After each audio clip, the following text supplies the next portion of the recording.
And we have new information on the proposed homeless shelter on Cherry Avenue.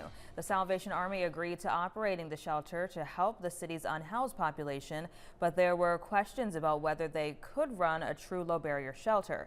Kate Nectarline spoke with the organization today to get answers. It's our top story at 5.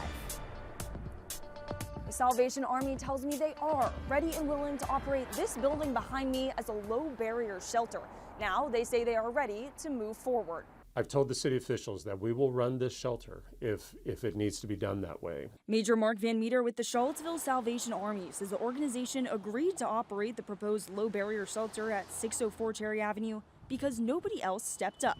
There would be rules. No drug or alcohol tests at the door, but there are exceptions. If an individual is strung out on a drug of some sort, they are not going to be managed at all. And so it's best to have them removed from the program. Those with active predatory sex charges would be turned away, but those with older ones would be accepted. This is all, Van Meter says, in line with national protocol. Individuals need to understand there's a difference between a no barrier and a low barrier. Marcia Johnson, who lives in Fifeville, says she does not want it here, just feet away from Tonsler Park. A lot of kids come down.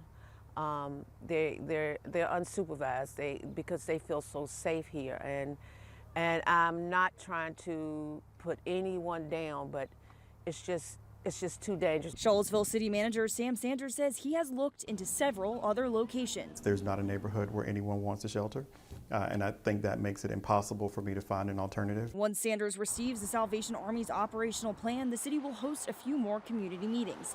Then it will be in council's hands. Where Sanders and Johnson disagree most is the issue of transparency.